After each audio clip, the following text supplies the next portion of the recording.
Hello and welcome to my Flosstube channel. My name is Carmen and this is a video all about cross stitch and also knitting this time, but generally speaking it's about cross stitch. And if it's your first time here, well then welcome, and if it's not your first time here, sorry it took so long for me to make another video. It's been like 2.5 months since I made a regular Flosstube, and I should have, okay, so the month of June, I had lots of time to stitch and I stitched a lot, and I have a couple of big projects that I'm gonna share with you that I worked on in June. And I should have probably made a video at the end of that month, but I just didn't plan it out. And then the month of July was so busy with work and traveling for work, and I didn't plan it out well. And then August, I've just kind of been playing catch up, not just with Flosstube, but in general. So I feel like I'm very, very overdue for a Flosstube, so I'm sorry about that. But it does kind of bring something up which I was curious about mentioning, or just floating the idea to all of you, and knowing, just sort of hearing what your preferences are. So I have been making Flosstubes, with the exception of this past time, about once a month, and I wait that long because I feel like I need to have a lot to show in order to make a cohesive video. But I wonder, I'm toying with the idea of maybe doing more frequent but shorter videos, and I'm just really curious to know what your preferences are. My preference is kind of a variety of things. I like having, I really enjoy the really long videos, but I don't always have a ton of time to watch them, so I appreciate the shorter ones as well. But I actually tried to film a Flosstube about a month ago. I did film one actually, I just decided not to share it because it was short and I was really rushing through everything because I didn't have a lot of time. I had to like leave to catch a train like an hour later.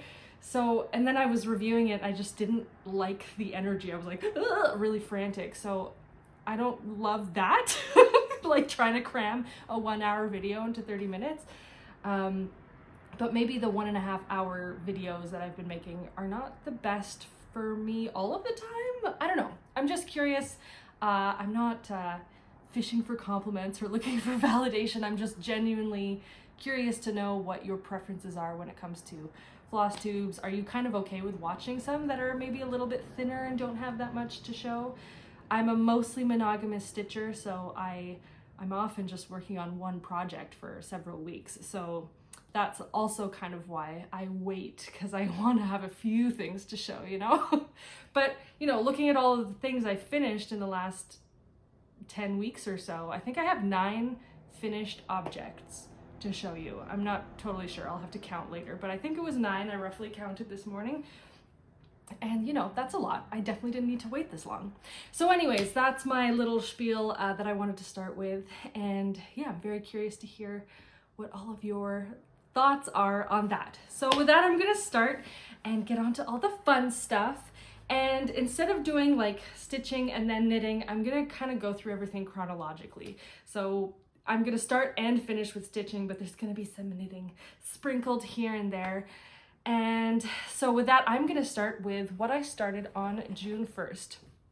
So I talked about this in my last few videos, but I participated in a SAL, and I will put the names of the people who are hosting the SAL as well as the hashtags, it's still ongoing, for the Idee sampler GH 1857. And I started it on June 1st and I finished it, I don't remember what day it was, but it was near the end of June. So I finished this in a little under a month, and here it is. And this is one of my like top 5 favorite samplers of all time. And I just could not be happier with how it turned out. Oh, it's so beautiful. That house is enormous. It's enormous. I had no idea how big it was. I think I spent 4 days stitching that straight. And just for context, in the month of June, I didn't have very much work. The regular season of my orchestra was over, and I was just doing a little bit of freelance work here and there. I had a lot of free time. So I really spent many hours a day working on this. Oh my goodness. And I had a bit of a disaster with the border. I tend to stitch my borders first. I like to eat my vegetables first, but I made a mistake right. It was in this corner. Here, I'll show you. For anybody who's gonna stitch this, there's like a little gap in the vine in the corner. Anyways, I didn't do that gap, and I kind of like stitched out, and I think I was over here and my border wasn't meeting, so I had to rip out almost half the border. Anyways, it's fine. I got it done, and I've talked a lot about this sampler, so I don't want to go into all the little details, but one of my favorite things about it is the silk. So this is all Weeks Dye Works floss, but there is one Au Vert à Soie d'Alger silk, which is this very pale blue, and it's a kind of a gloomy day today, so you're probably not able to see it that well, but it sparkles. It's almost metallic, and I saw the original when I visited Atelier Soed in April, and maybe I'll put a picture of that next to this one so you can compare. Ooh, if I can. And yeah, it's so beautiful. I used all of the called for, except I decided to be fancy. There's a teeny tiny bit of this dark brown color, which is just in the fence at the very bottom next to the house. And that called for a DMC, but I ended up using Brunette by Roxy Floss just because everything about this is fancy. And so I was like, oh, well, I might as well go the extra yard. And actually it makes sense because I was wondering why Simona had put one DMC when everything else was fancy floss. But now that I understand that there's like, I don't know, 70 stitches or something in the whole sampler in that one color, it's a little bit silly to buy a whole skein of hand-dyed floss just for that. So I get it now. However, if you have some fancy brown and you want to be fancy about it, then yeah, you can use a different color. And the other change I made is that I stitched this on a different linen. So this is 40 count Duxbury by Fox and Rabbit. And we will be talking about Fox and Rabbit a little bit later in the video. So this is not the only appearance of Fox and Rabbit linen that you will be seeing. And yeah, I chose this because I really wanted that antique-y dirty look. And I definitely feel like I achieved it with this. This is an incredible linen for this project. I highly, highly recommend it. And so I'm gonna put that here so we can admire it throughout the rest of the video. Back when I first started my Flosstube, I was showing all the things that I had kitted up, and this was one of them. And I told the story about how I loved this chart so much that I accidentally bought it twice. So I have a second copy of this. And I debated whether or not I wanted to do this because I don't want to generate like fake engagement on a video, but I don't need 2 copies of this. So I have decided that in celebration of my finish, I would like to give this away to somebody who comments. So what should the word be? Oh, I should have thought of this before. So, okay, I'm gonna use the word treasure because it has a treasure of inspiration written on it. So please write if you would like this, please write a comment with the word treasure in it, and don't use the word giveaway or anything. Apparently that attracts bots and stuff like that. So maybe just find a creative way of using the word treasure in your comment, and you can be anywhere in the world. I think you have to be over 18, but I don't think anyone under 18 is watching this video, so I don't think that's gonna be a problem. But yeah, I will in my next video announce, I'll figure out how to do the random comment generator thing. I'll figure it out. And then I'll announce who wins this, and I'll mail this wherever. So trust me, you are gonna love this. And the SAL is ongoing, so you could even join the SAL if you wanted to. So my first ever giveaway, yay! And you know, I'm not gonna check that you're subscribed, but it would be nice to give this to one of the people who are subscribed to the channel. So, you know, anyway, so that's that, and now I'm gonna move on. So the next thing I finished, also in the month of June, is a whip that I had been working on since December of last year, and it is a Quilter's Dream by Modern Folk Embroidery. So this was a massive project for me. It doesn't look that big, but there's, I think, over 23,000 stitches in this. It's not full coverage, but kind of felt like it was at times. Very, very dense stitching, but such a beautiful effect that you get at the end. And I was nearly finished this in my last video. I just had some of the blocks in the center there to finish.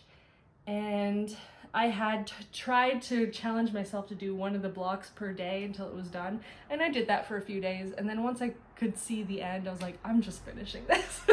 So I just stitched to the end. I was too impatient. And the colors that I used here, so this is all from Roxy Floss, and the linen is 46 count biscuit, and the flosses are, well, the dark blue is Goody Blue Shoes, the light blue is Powdered Up, and the pink is Cherry Blossom. And it created a very powdery and soft color palette. This relief stitching in the four corners required a lot of concentration and patience, but the effect is so, so gorgeous. So I'm really happy with how that turned out, and I'm so happy to see this finished. And I had mentioned that I feel like this would be nice in a nursery somewhere, so maybe I'll hold off until one of my family members has a baby or something, and this could be a gift. We'll see, or maybe I'll just be selfish and keep it for myself, because this was a lot of work and I don't want to give it up yet.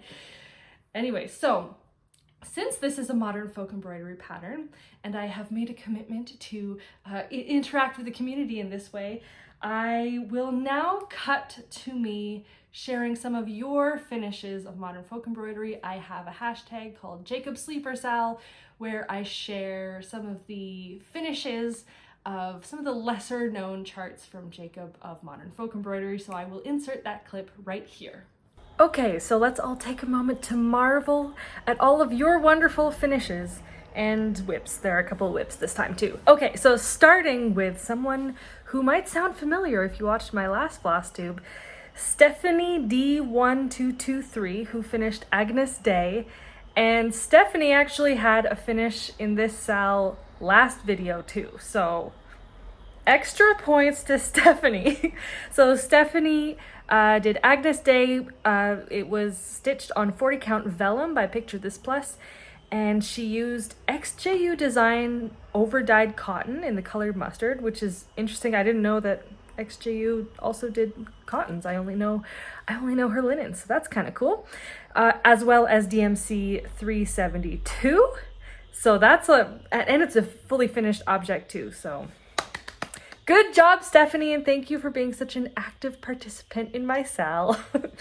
Next, we have Lisa from Lisa's Hoops and Hooks, who, okay, so last video, there was one finish that I saw and was like, ooh, I really want to stitch that. It was Carolyn's finish from We Are the Curious Crafters, and in this video, Lisa's finish is the one where I'm like, oh, yeah, that's a bit of me. So Lisa finished PFW 1858, which was stitched on 36 count affogato by Fiber on a Whim with the called for DMC. And I think the thing that I really love the most about this is really the color palette. And it's just the called for DMC. Like you don't need fancy floss, but the linen she chose is so good. It's such a good pairing with that color palette. I feel like the floss really just sort of sinks in to the linen, and it looks like the whole thing was dunked in coffee. Like I feel like I look at her finish and I can smell it, like in a good way. Anyway, so if and when I stitch that, I might copy Lisa. Anyway, so good job, Lisa, and thank you for participating. The next one is very exciting. It's actually not a finish, but I'm very excited for the moment where it will be a finish.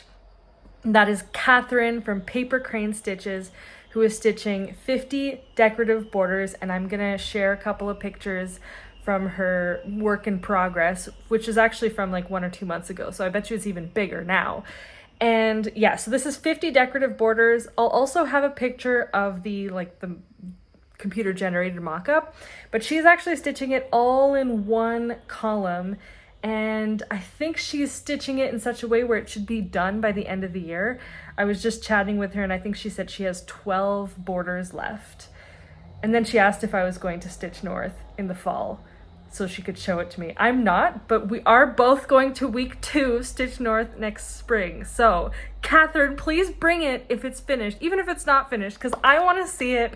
It's so impressive. I mean, it could be a finish as it is, and that's kind of the thing with band samplers. You can kind of just call it a day whenever you're kind of over it, but all 50 of those, very impressive. and I really hope I get to see it finished. Good job. I am in awe of your stitching. That's pretty amazing. Okay, the next one was actually an email submission, but Fiona also has an Instagram, so I will post a screenshot of her Instagram post where she shared this finish as well. She did Distal Fink, and she stitched it with floss from Roxy Floss in the colors Wisteria and Iris, and I love the colors that she chose. I find it so regal looking. Like those are just, you know, I don't work with a lot of purple, so it's quite striking, and it's a fully finished object too. That's a fun one because it's, you know, it's off kilter. It's diamond shaped instead of square shaped. So congratulations, Fiona, and thank you for, I think you were the first one to email me, so you get an extra point for that. So I also got a couple of emails from people who emailed me like quite a while ago, and I only just responded to them. And I do want to get everyone's permission before I post their pictures on the internet. So I didn't hear back right away from everybody. That is totally my fault because I was very slow to answer the emails and very last minute to ask for permission. So I'm not including everybody's finishes and whips in this video. But if you emailed me and you answer me after this video went up, I'll just include it in my next video. So if anybody else has participated in hashtag JacobSleeperSAL and you would like to share your progress or your finish with me, you can email me at cardamonpins@gmail.com. So just the name of this account at gmail.com. You can also use the hashtag JacobSleeperSAL on Instagram, and you can also tag me or DM me on Instagram if that's more your speed. You can also email me or reach out to me for any other reason that you feel like it. So with that, I'm gonna pass things off to Carmen from a couple days ago. All right, and with that, my other big finish is going here. So we can look at both of my June finishes as I continue this video. Okay, so now where am I? All right, in my last video, I did talk about this, but I hadn't started it yet. I'm just gonna grab it. So I have been given the absolute honor and privilege of model stitching for Evertote, and I got quite a lot of work done on this in June before I had to go places and work and all of that boring non-stitching related stuff. So I am stitching, the pattern is called Prudence, Love and Toil, but it's it's a reproduction sampler, and the girl's name is Sarah Allden. Age 10, 1796, by 1887 Schoolhouse Samplers, Liana, who actually lives in my hometown of Ottawa. So here is what I have so far. So once again, I have worked on my vegetables first, and I think I have truly done all of the kind of more tedious stuff in this sampler, so I'm excited to get back to it because now I get to do all the fun motifs. So I think my favorite part of the sampler is actually the part that I've already stitched, which is the border. And remember my little story about the border not meeting up here? Well,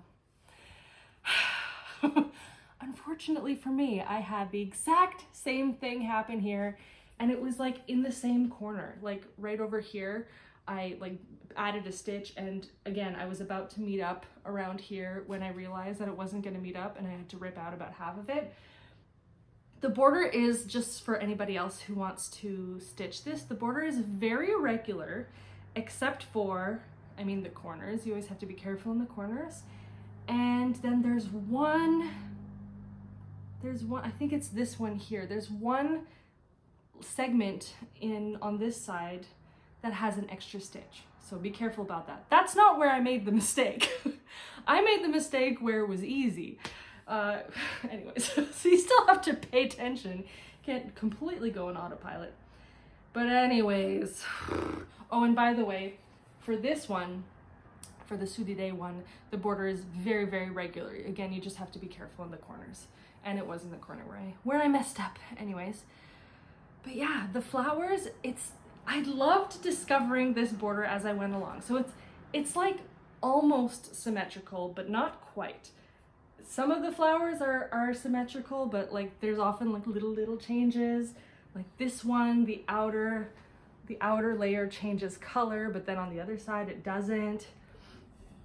Anyways, it's it's like regular enough where you can kind of just relax and you don't have to be super concentrated, but then there are just enough little changes where it doesn't get too boring. So I love that border. And also looking at the finished piece here, I'll pull up the model 1 second. Yeah, so when I look at the model, that border is really, it's my favorite part. This middle band here is also really cool. And if you're curious, this is a picture of the antique. So yeah, and then I did the border, and then I did the next kind of tedious, tough thing, which was all of this over one in the middle, which, oh, this is upside down. I was like, why does that look weird? Yeah, so I did the over one first. Well, I started with one of the motifs so I would have something to count off of. And then I did the verse. And so my boyfriend was curious and he Googled it. He wanted to know what this verse meant or where it came from. And now I'm curious too. So if anyone happens to know, because when I Googled it, all that came up was this sampler. So if anyone knows what that means, I'd be very curious to know.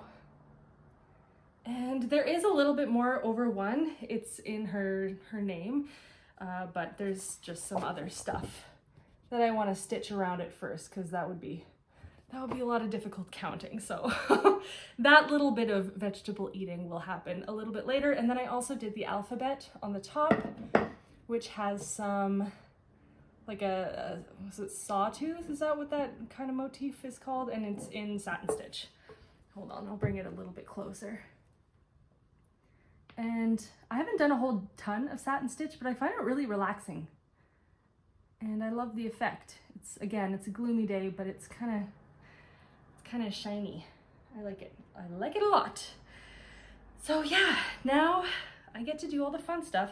And actually, discussing this sampler sort of leads me to some goals that I have coming up. So she can be there for the rest of the video too. So this I started in June, and I would really like to have this finished for Evertote and Carolina and everybody very soon. I had to stop for a little while, but it kind of leads me into my plans because I have some ideas for what I want to be doing in the month of September, which is actually very close. It's like in a week and a half. I can't believe it. Ugh. Anyways, so September is what is often referred to as Sampler September in the cross-stitch world.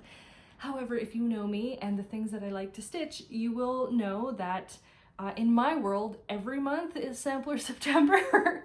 But Evertote is doing something really cool where they also have a sock yarn that goes with a sampler that was designed by Allden of Maximum Cross Stitch. And I toyed with the idea, but I think I have enough samplers on my plate right now. So I decided not to do her sampler. Actually, she has two. She has a reproduction and an original design. They are both pretty fantastic. I'll have everything that I mention will be linked below. But what's really cool is that with Timber Yarns, they have created a striped sock yarn that you can, and that it's based on the colors of the samplers. So you can use that to also knit a pair of socks. And you know, this year, 2024, has kind of been the year of the sock for me. I counted the other day, however, I have had some sock finishes since then. I think I've made like 17 pairs of socks this year. And I'm not done. I have a pair that's getting closer to being done, and I have a few sock plans coming up, which includes one of these sock yarns from Timber Yarns. So this is based off of I think it's the original design that Ellen made. And it is, I mean, it's all mixed up right now because it's still skeined up, but it's the one that had the contrast color, because I do want to use this for the cuff, the toe, and the heel. And I have a pattern in mind, so I'm not going to do a vanilla sock. I have recently acquired some yarn from a Quebec-based company called Biscuit Yarns, which actually was recommended to me by my fairy sock mother, Michelle, who also highly recommended timber yarns. She's used them before, and you know, everything she has told me so far about socks has been very true and very good advice. So I trust her opinion, so I'm very excited to work with this yarn. But anyways, when I was on the Biscuit website, I noticed that they had a ton of patterns, and a lot of them, I feel like more than half of them were free, and a lot of the patterns were sock patterns. And they had a couple of patterns, including the one that I'm gonna do, which is called Chevron Chase, which is a free pattern, and it creates a chevron on the front part of the sock. So you end up with a sock that works really well with striped yarn, but it's not just vanilla, because I get bored. I get a little bored. So that's the pattern I'm gonna use, and I will again link that below. The pattern only has one size. It's a free pattern, so, you know. But I think it would be really easy to adapt it, because the pattern, like the chevron pattern, is only in the front of the sock. So I guess you could just add more stitches to the back, and it's like a zigzag thing. So I think it would be really easy to adapt it to larger sizes. Anyways, I am gonna do the 64 stitch one because that is the size that works for my feet. So it works out for me, but if you're concerned about that, I feel like it would be fairly easy to adapt. And I'm gonna use this sock yarn, and I'm really excited. I can't wait for September 1st, which I didn't think I was gonna say, because I feel like this summer has just like flown by. Ooh. Anyways, so that is the first pair of socks that I plan to do for, what is it, Sampler Sock Timber, Sampler Stripe Timber? Yeah, Sampler Stripe Timber is what they called this. The other sock I'm gonna do is also sampler themed, but in a different way, and this is not like a Evertote hosted thing. This is just an idea from my brain. So a couple of months ago, Jacob from Modern Folk Embroidery released this sampler, which I believe is called Hold On to Your Socks. And it's a really interesting sampler because it has all these motifs that are supposed to get embroidered onto socks, which is so fascinating to me. Anyways, I'm gonna circle a couple of the motifs from this sampler, and I'm not sure which one yet, but I'm gonna choose one, and I'm gonna do that repeat pattern around the cuff of a sock, and then the rest of the sock is just gonna be a white vanilla sock. And these are the yarns that I plan on using. These are inexpensive, commercially dyed yarns. I've used both of them. I really like both of these. Longuevole, I think is how it's pronounced. I think this is called lipstick red. That'll be the contrast color, and the main color is Sadness Garn Sisu. I don't know, it's just the white color. And I actually only got 50 grams of this, so they're gonna be shorty socks. So I'm gonna have a short little cuff and then shorty socks, and I'm hoping it'll be enough, but if not, then maybe I'll just do a red toe or something. So yeah, that's my second pair of socks, and I've done the teeny tiniest bit of color work in a pair of socks that I'll show in a minute. So I'm not very color work experienced, but since it's only in the cuff, I feel like it won't be too bad. But I like that idea of doing color work just on the cuff, because then it's done, and then the rest of the sock you can just do whatever. And in the end, when you're wearing shoes, usually the cuff is the only part of the sock that you see anyway. So I don't know, I like that idea a lot. And it made me think about all of the other sock designs I can do, because any border that you have on any, especially something that's monochromatic. I mean, okay, we can use this as an example. Let's say all of this was just in one color. You could totally do that around the cuff of a sock.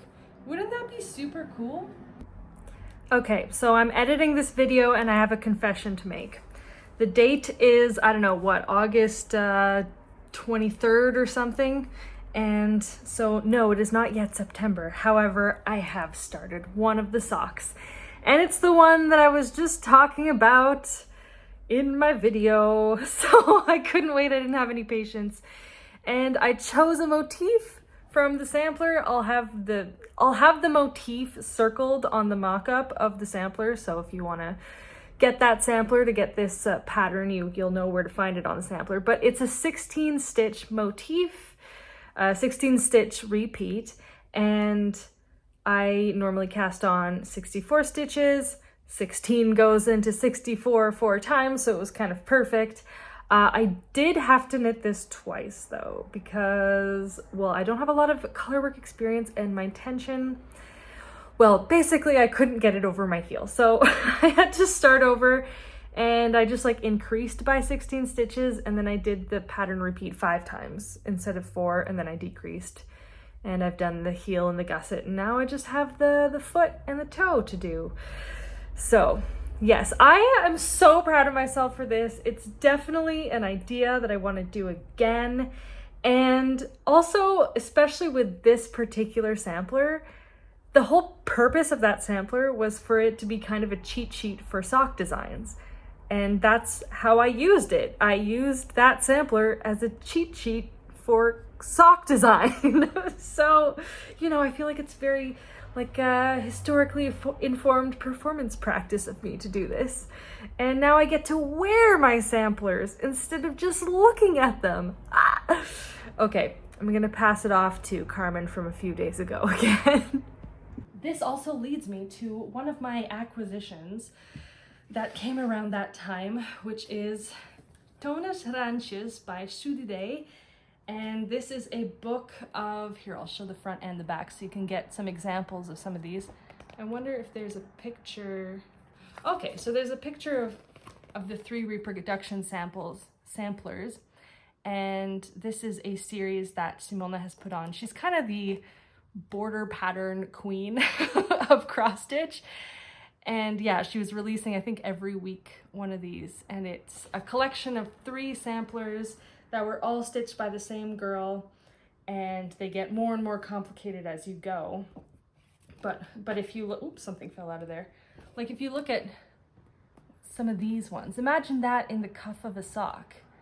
Any one of these. I mean, you have to be a little bit careful about what your stitch count is, because you might end up with like too many stitches or not enough, or you might have to just like adapt the pattern ever so slightly so that your sock still fits. So some of them might not work depending on your foot size, but I love that idea. And you know, I've been really enjoying sock knitting, and I feel like it's just like such a good marriage of these 2 things. Anyways, so I'm gonna do the Modern Folk Embroidery one first, but it does give me ideas for future things. And Idee has another book full of all of the Randjes, which is borders, that she's collected over the years. I think it's called Alle Randjes verzameld or something like that. And I happen to know insider information that I will be receiving it for Christmas. So I'm gonna have a big database of borders to look at. And I'm thinking about maybe stitching all of them, but there are a lot of them. So I feel like it's like a nice way of getting to stitch something from a big project like this without having to commit to the whole thing.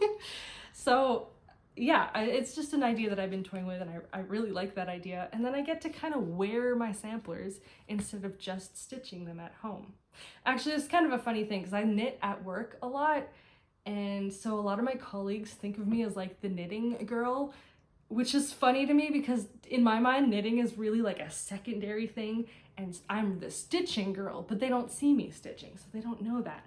So I feel like if I have sampler socks, then it's a way of like showing them, hey, I'm actually a sampler girl. Can you imagine like a sampler alphabet, like this alphabet in this font, all around the cuff of a sock? That would be so cool.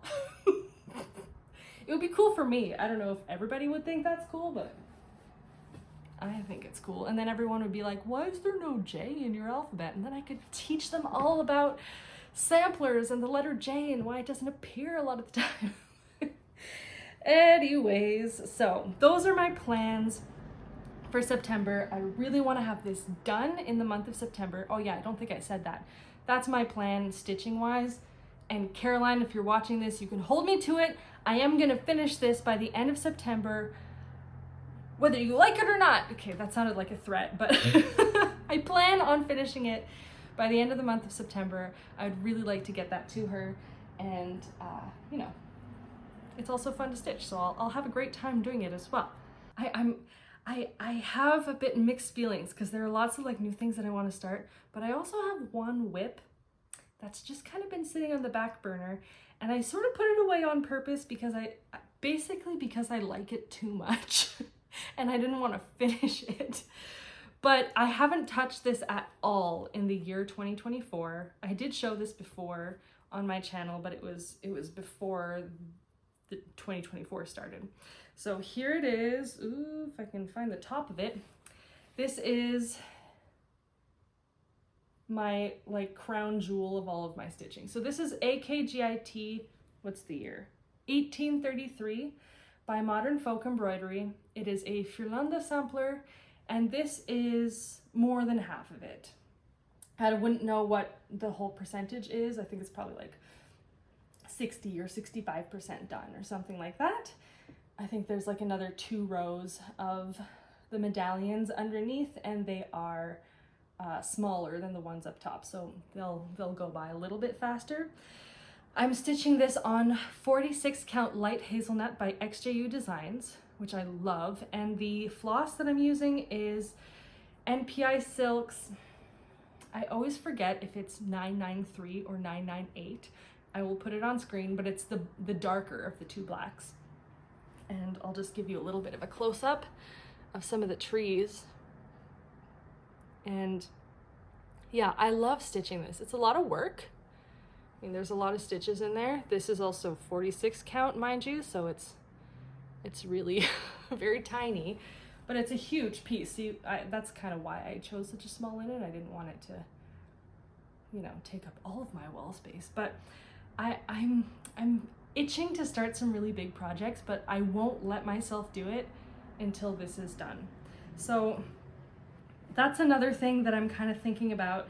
Like, I'd like to finish all of my whips. I've kind of had 3 whips on the go all of the time, this being one of them, and I think it would be really cool to have this done this year. Even though I will be so sad when it's done, I just need to remind myself that finishing this means that I can work on other things. So I'm gonna do that, put that here. And you know, I know November is Black Sampler November, so maybe in November I'll work on it, or maybe also in October, I don't know. But I would like to, you know, finish this as well as another piece that I'm gonna show you in just a second. Okay, so the other whip that I have that I started also in the month of June, and I had talked about this and I'd already kitted it up and shown you, these are the flosses, is Strawberry Manor by Teresa Kogut.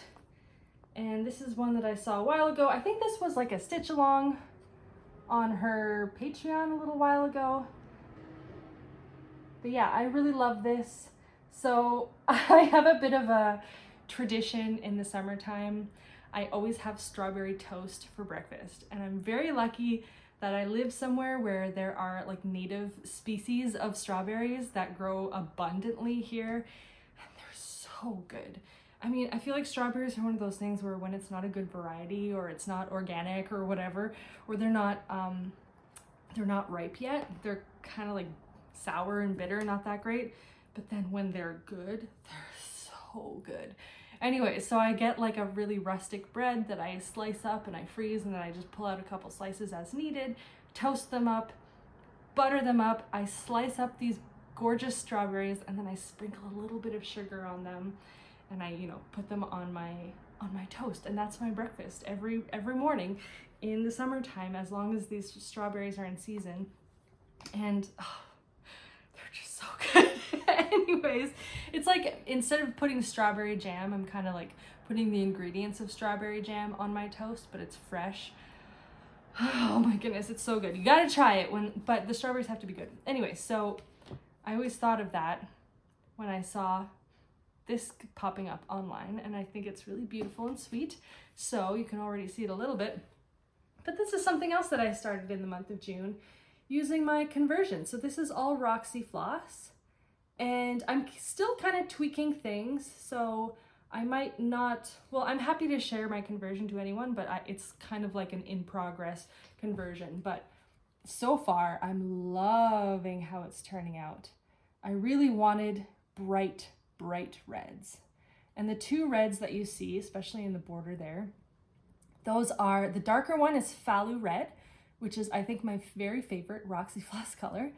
And the lighter one is 11 points more, which is a super bright red without being pink. It's hard to describe, but yeah, here I'll show them.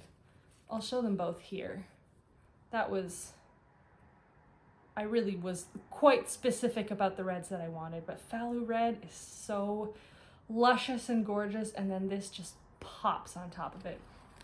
Anyway, so the conversion is still kind of in progress. I am changing a couple of things as I go, but I'm happy to share that with anybody who wants it, but maybe you want to wait until things are really, really finished. But yeah, so I definitely want to finish this also in the near future. Maybe I'm going to prioritize this in August because I would like to finish it in the season, right? If there are no more strawberries and I'm still working on Strawberry Manor, it's not going to make as much sense anymore. So I think I can actually get this done fairly quickly because I feel like I've done all of the hard part. Also the boring part, again, like the border and the alphabet, they're done. And the house, which is full coverage, there is a lot more to stitch there.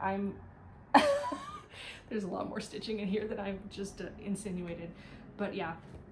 So this is actually the project that I brought with me when I started traveling because I was really on a roll with stitching, but it didn't really work out. So when I traveled, the only things that I actually ended up stitching were this little flower here and a little bit of these vines. And it's just something that I think I need to accept about myself, which is that I don't travel well with stitching. I want to, but I really like sitting in my little corner right here and having my nice light and all of my little supplies next to me and being in my safe little bubble and stitching away. And it's just, I also like, I will sit in such a way where I prop the frame up on my knee and then I stitch two-handed. And then when I'm traveling, I have to use a Q-snap. And so then I can't really do that anymore. And it's just, it's not as comfortable and it's also a lot slower. And then it becomes a lot less fun for me. So I also brought some knitting projects. So I ended up doing a lot of knitting in the month of July for that reason. So when I started traveling in July, the first place I went was Ottawa. I had a concert there with my sister. And anyways, I went to a yarn store there with, again, my fairy sock mother, Michelle, who is Knotted Owl on Instagram, by the way. And we saw Gwyneth there, curling stones and X stitches. And it was a blast. Anyways, Wool-Tyme, I've learned, is the biggest yarn store in all of Canada, but they also have a very extensive cross-stitch section, which I think Gwyneth is mostly responsible for. So we went there. Michelle had just started this gorgeous pattern, and so when I saw it there, sort of in honor of Michelle, but also just because I really like it, I bought, what is this called? Beloved by Running with Needles and Scissors. And I'm trying to like wrap my mind around how I would stitch this because I think I would really like to just stitch the birds, but I also really love the border. So I was like really doing lots of maths to try and figure out how I could do the border and have it sort of meet up. And anyways, we'll have to see how that works. We will see, but I think I would, because this is almost a square and the birds are so beautiful. Anyways, I'll have to figure that out. But yeah, I got this. I will decide later how I will end up stitching it. And also Wool-Tyme just recently started selling 103 floss by Ouvara.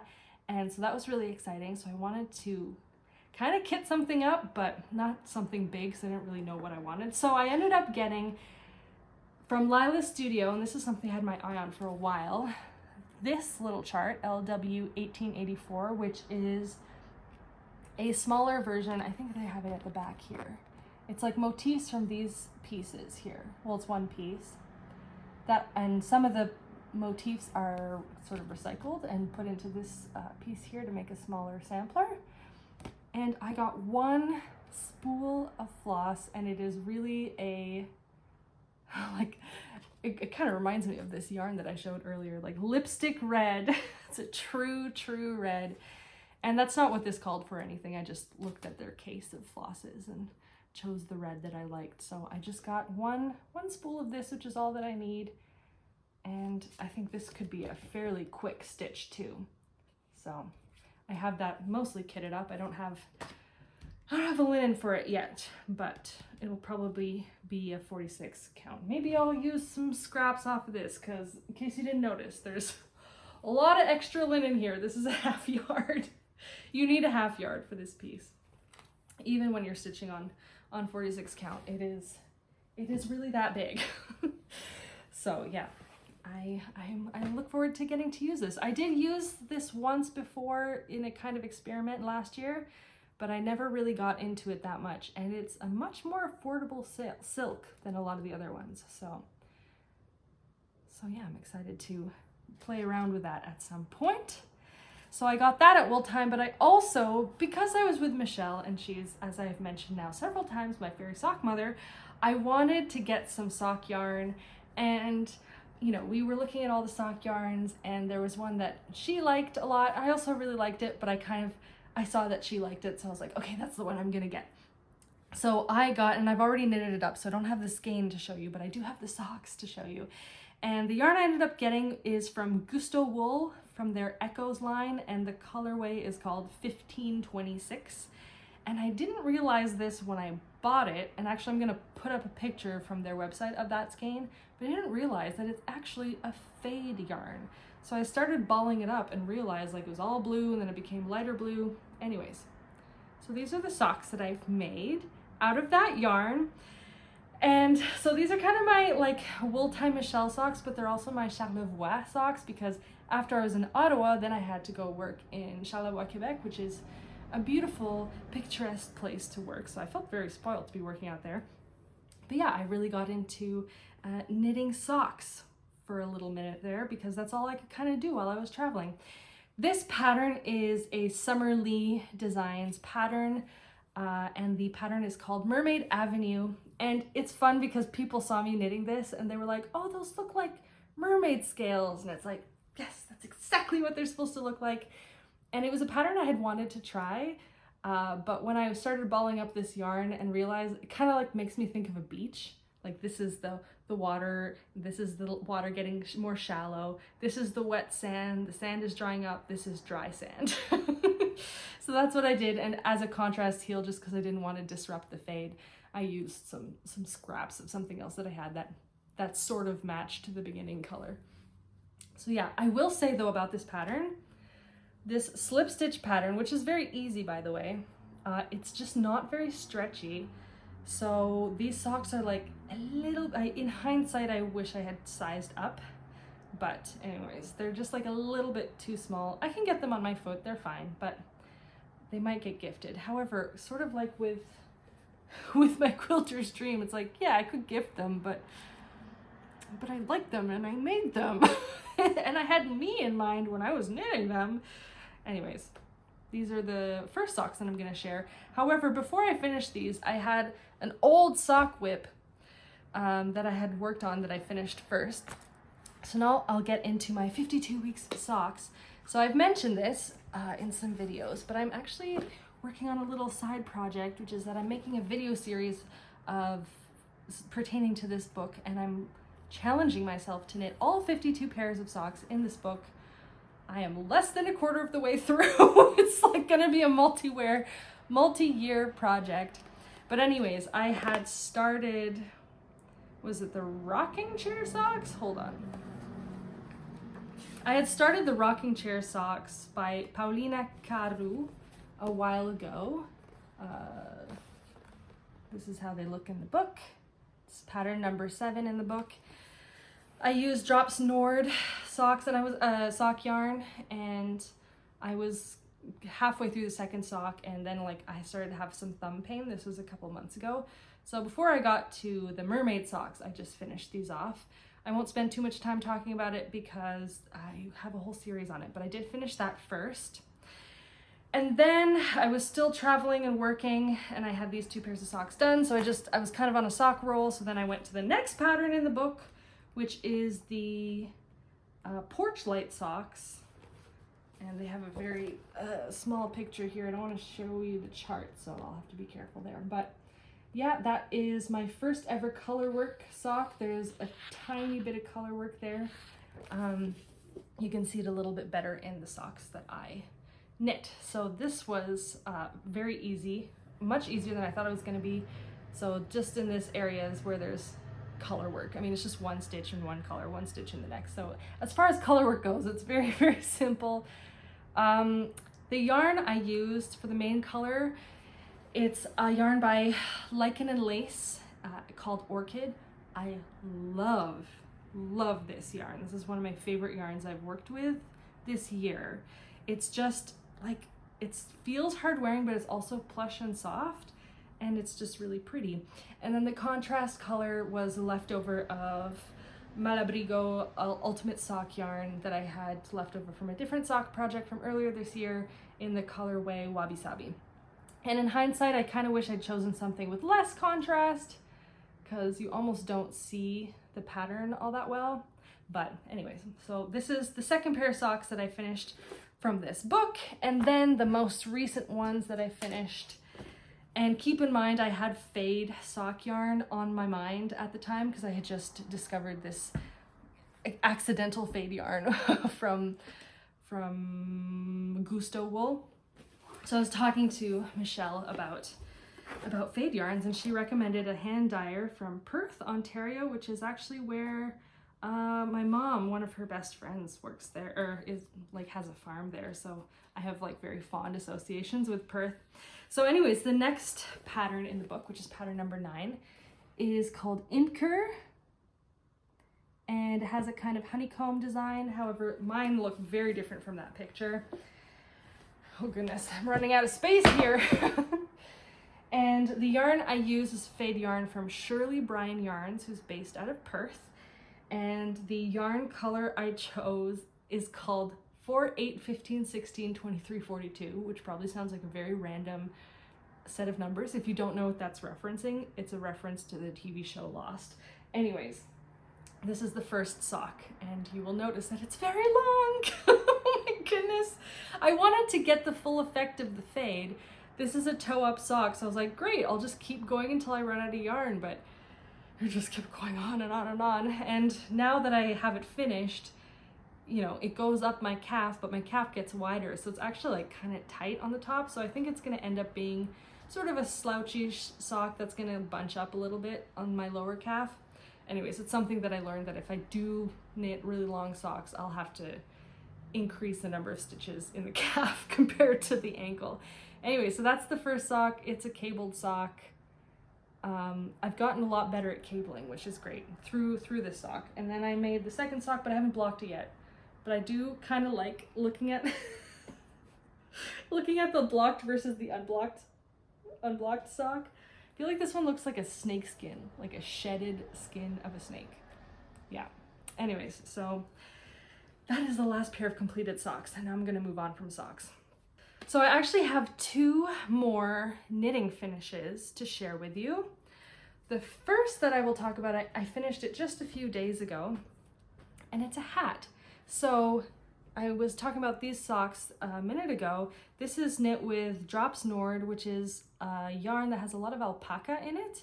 And it also has, you know, nylon and stuff in it. So it's appropriate for socks. However, I've learned that this stuff apparently felts like crazy, and that is due to the alpaca. So it's too bad, because when I started sock knitting, I bought a bunch of this yarn because it's not very expensive and I really like the feel of it. And so I still had 1 sock quantities leftover yarn for a new sock project, but I was like, man, I'm gonna make all these gorgeous socks and then kind of ruin them because the yarn's not quite right. And then I had an idea to make a hat. So before I show you the hat, I'm gonna show you the hat that inspired it, which is this sad hat that I got at a department store here, but it has alpaca in it, and I bought it a couple of years ago, and I didn't know any better, so I put it in the washing machine, and it felted like crazy. I have since like stretched it out so that I could still wear it, but like if you look at it, it's felted in some areas, and then the stitches are all stretched out in other areas, and it's just like, it was really nice when I first got it, and then I kind of wrecked it. So I have watched knitting podcasts and heard people talk about the Musselburgh hat by Isolde 1,000,001 times.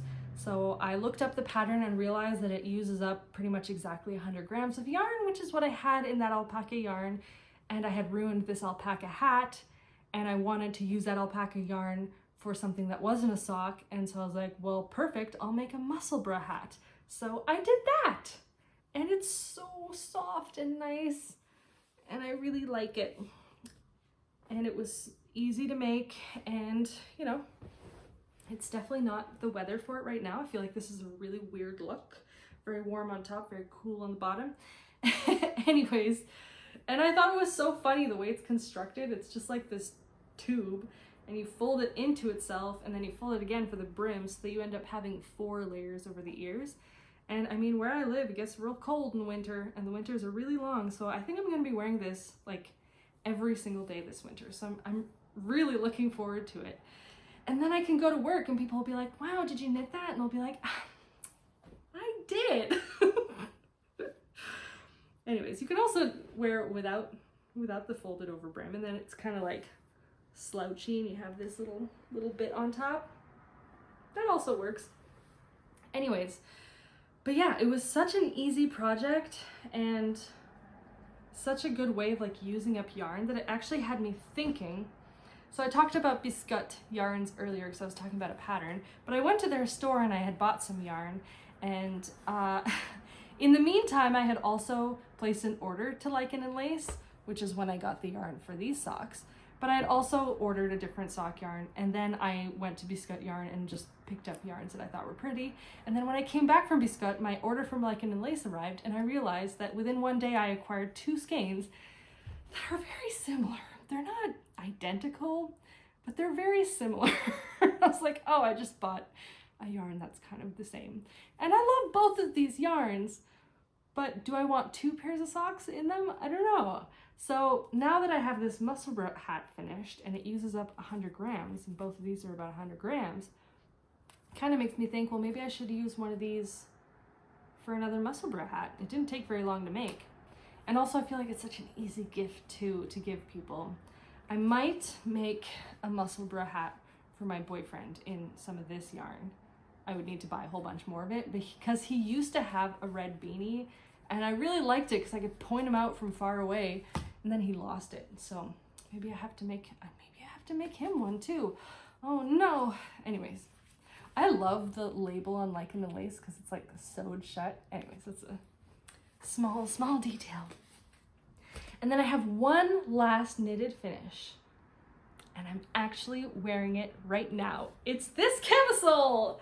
I had a finish on display this whole time and nobody knew. Anyway, so this is camisole number 9 by My Favorite Things Knitwear. I knit it in Knitting for Olive pure silk. I can't remember, in the color Cold. So I have 1 skein of this left over, which, side note, does anyone know what I can do with this? I had 3 grams left over for my last ball, plus 4 grams that I made a swatch with. So I have 57 grams of this, and I can't figure out what to do with it. And you know, it wasn't like the cheapest. Anyways, so I made this. If anyone has any ideas, let me know in the comment. I don't really want to make one of those tiny scarves. I'm not really into that. Anyways, this is a very simple camisole. I like it. I was very curious about Knitting for Olive because all the cool girls on the internet seem to be knitting with Knitting for Olive, and they don't have sock appropriate yarn. So I was like, I guess I'll have to make something else. And I wanted to challenge myself to make a garment that was not socks. And I also wanted to make something practical. And as a musician, I'm 95% of the time having to wear all black in concerts. And so I'm always looking for black clothing. And I thought, well, silk is like a fancy material, so I'll knit a garment out of silk and it'll be like a concert top. However, this silk is not the same as this silk. Like, this is shiny and luxurious looking. And I'm not saying that this isn't luxurious, but it's not shiny. Like at first glance, if someone told me this was cotton, I would believe them. Anyway, so it's a nice camisole, but it's not like, I thought it was going to be like shimmery and shiny, and it's not. So it's I like it, but it's not a concert shirt. And yeah, I made the size 3, but I bought enough yarn for the size 4 because I wasn't sure if I should knit size 4. However, size 3 was perfect. And actually it's been stretching out as I've been wearing it. So that was definitely the right call. But it means that I have this extra ball of yarn that I don't know what to do with. I don't like having it just kind of rattling about. Like I feel like I need to use it for something. I don't have a plan for it. All of my other yarn I can make socks with, so I feel fine having leftovers, but that is the exception. I can't really make socks out of that. Yeah, so I'm back in editing and I actually have a couple of things that I want to say about this camisole. First of all, something I forgot to mention was that I didn't really enjoy knitting it. It was quite boring. I mean, the beginning part where I had to join all the different pieces and stuff, that was sort of stimulating, I guess, but most of it is just stockinette in the round. And it is something that I've learned about myself and knitting, is that I need a little bit more of an engaging stitch pattern to keep my interest. So I don't think that I would be making that again. The other thing that I wanted to mention is that as I'm editing this video, I can't help but notice that it's like kind of see-through. So there's a part of me that's like, oh, should I just refilm the whole thing with not a see-through camisole on? I'm not going to do that because I just don't have time for that. But yeah, so yeah, I have very mixed feelings about this camisole. It's whatever. All right, go back to the video now. Yeah, so that's my last knitting finish. I still have another stitching finish to share with you. However, very quickly, I'm going to talk about my one knitting whip, which is, again, a pair of socks. And this I'm knitting with Biscuit yarns, again, the Serious line, which is a tweed yarn line in the color Nuit, which means night in French, N-U-I-T. And the pattern that I'm using is Summer Lee's Totally Rad Ribbed Sock. And this is the first sock completed. And this is going to be a gift for my boyfriend because his birthday is coming up. And the contrast color is again Langue Vol, but in the color Corn. And it was again a leftovers that I had from something. And I actually think I'm going to have like 5 grams of it left. So it feels very satisfying to pretty much use up all of that yarn. And one of the reasons why I really like that yarn is that it comes with reinforcement thread. So like this skein is new, but if I squeeze it, I can feel that there's like a hard thing in there. Anyways, I won't pull it out, but it's one of these, but in red in that case. And I wasn't sure what it was for the first time, but it's for, well, I thought it was for like darning your socks if they wore out, but it's actually, you're supposed to hold it double when you're knitting the heel and or the toe. And my boyfriend always wears out his socks at the toe. I made him another pair of socks a little while ago where I did like reinforced stitching, kind of like the heel, but in the toe. And it was, I think, a good idea in theory, but reinforced stitching like shrinks up. It's not as stretchy. And so the socks ended up being kind of, I think, a little bit uncomfortable and also a little bit too small. So for the first time, this is not in the pattern, I'm just doing this, I'm making anatomical toes, and I'm really, really hoping they fit him. I took lots of measurements and I had him try the sock on as I was making it with his eyes closed. So he knows he's getting socks. He just doesn't know what they look like. Anyways, they're too big for me, but they should be too big for me. I hope they fit. I really, really hope they fit. Anyways, so I used this reinforcement thread in the heel, which makes like a really thick fabric. So I think in the future, if I use this for the heel, I might not do reinforced stitching. I might just knit stockinette because I feel like the reinforcement will come from this. But then I also held it for like the second half of this toe, so the fabric is a little bit stiffer here. So hopefully these socks fit, and hopefully they last a really long time. That's kind of the point. Anyways, I love this pattern. They're kind of vanilla-y. This is a darker yarn, so you don't see it too well, but there's some 3x1 ribbing in the leg there, and then it's kind of vanilla to the end. But with these cool stripes, it's kind of retro. And I'm currently working on the second sock. I'm almost done the leg. I think I have like less than 10 rows of the ribbing to do, and then I can do the heel. And then they'll be done. Okay, so I really want to finish those by the end of the month because I need these needles. I need these needles for these socks. So I do have a bit of a deadline for this. Okay, I think this is going to be my last interjection, but I just had one last thing that I wanted to mention. about Michelle, who I've mentioned like 80 times in this video, and that is that the yarn that I'm knitting those last socks with is from Biscuit Yarn, and Biscuit Yarn was recommended to me by, once again, Michelle. So when I say that she's my fairy sock mother, I really mean it. She's informed like at least 50% of all of my sock activities in some way or another. And, you know, I met her at a retreat last year, and, you know, so we're all part of this stitching and knitting community together, which is so cool. But also, like, we met up when I went to Ottawa, and then I mentioned I was there for a concert. Well, she came to the concert with her husband, and that's like, I don't know, that's just so nice. So that I got that from, you know, being part of the community. So anyways, Michelle's pretty great. That's all I wanted to say. Okay, back to the video.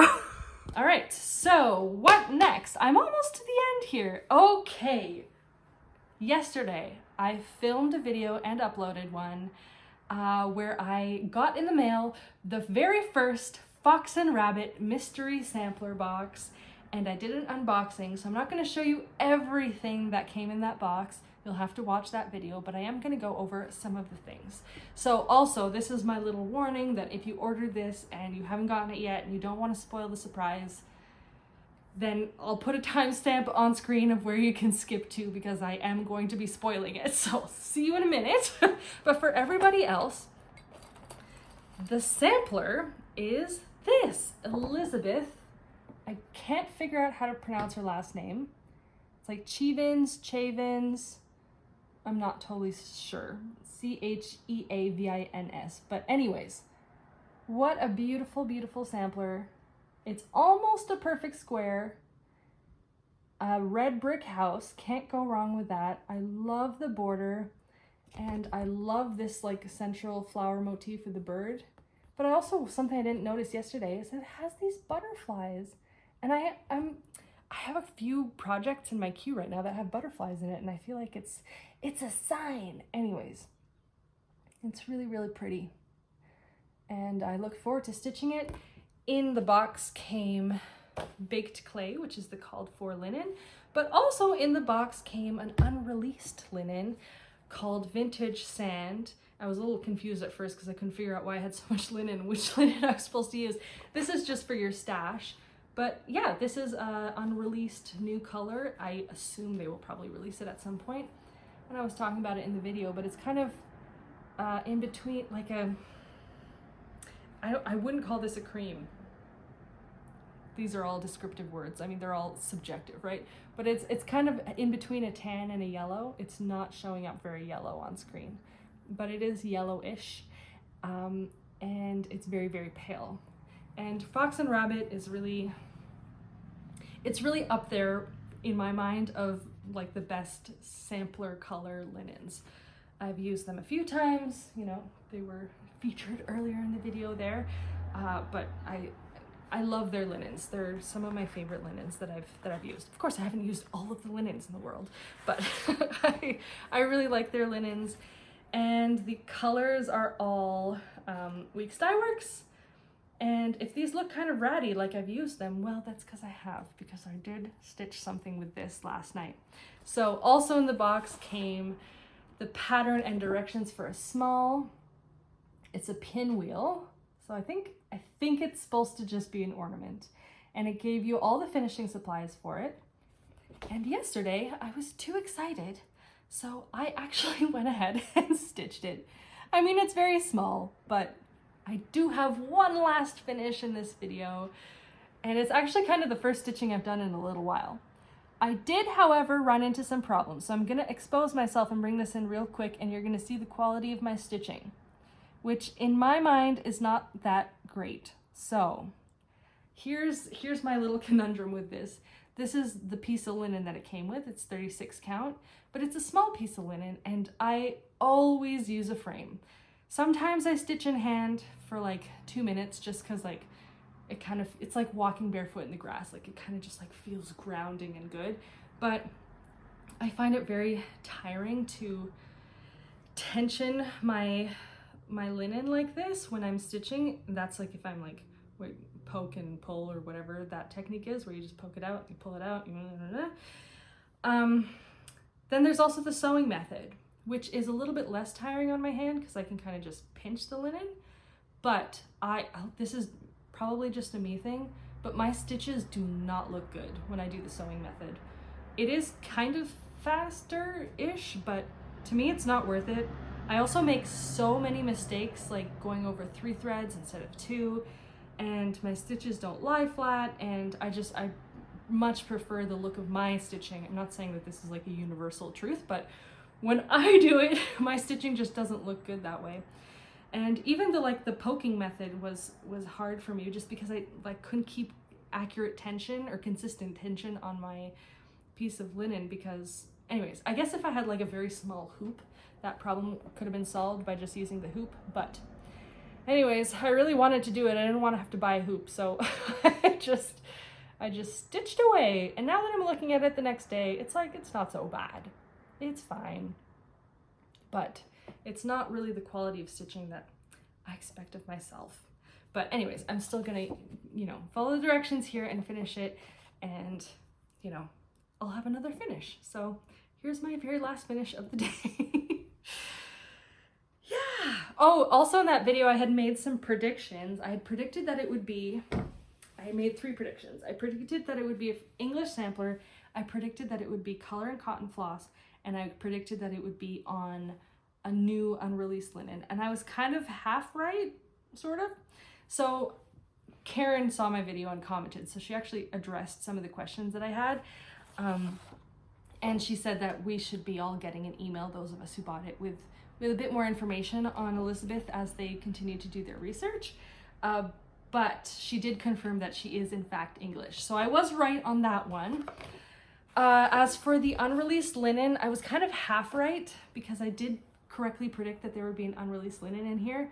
I just assumed that the sampler would be stitched on it. So I was wrong about that, but I was right that there was an unreleased linen, which, by the way, they gave us a half yard. So this is a very, very generous piece of linen. So I was only half right about that.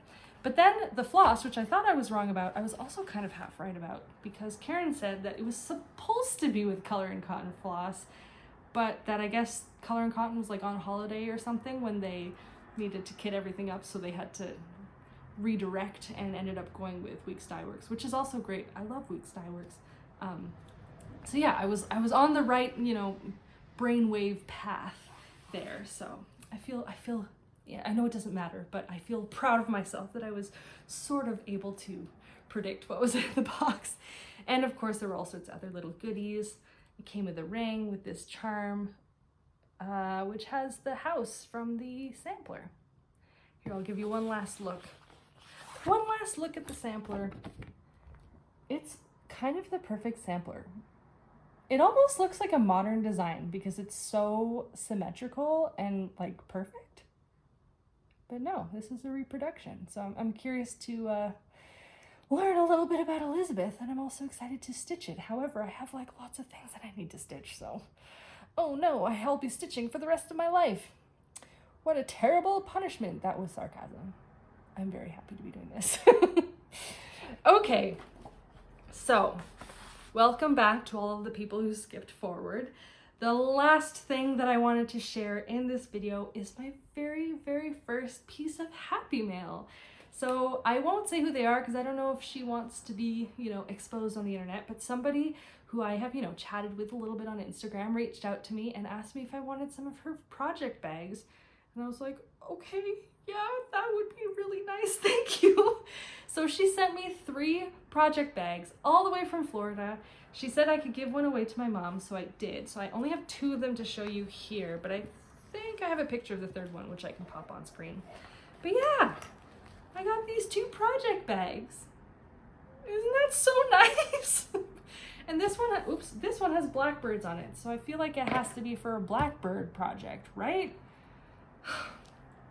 Thank you, thank you, thank you. Also, thank you for my mom. She was like, what? Somebody on the internet wanted to send me something? Anyways, and then there's this Christmas one. So, if and when I end up stitching seasonal Christmas stuff, you can bet that it'll be going in this bag. And this one actually came with a little pouch also. So, that's so nice. That was so not necessary, but but thank you. I really appreciate it. And it's nice that some of my projects now have homes and don't have to just live in Ziploc bags. So they are going to be put to very, very good use. Thank you so much. Thanks. I'm sending you lots of hugs. Okay, so with that, I think that's everything. Wow. Good job, Carmen. You finally filmed the Flosstube. All right, well, hopefully I will see you in less than 10 weeks. I'm sure it'll be less than 10 weeks. But yeah, again, I'm very curious to know your thoughts and feelings on maybe some shorter videos, or if you don't really care, or whatever suggestions or just thoughts you may have to share with me. So I thank you again for sticking around, especially if you made it to the end, because I know these can run for a little while. And I'm sending you lots and lots of hugs and lots of happy stitchy and or knitty time. Bye-bye!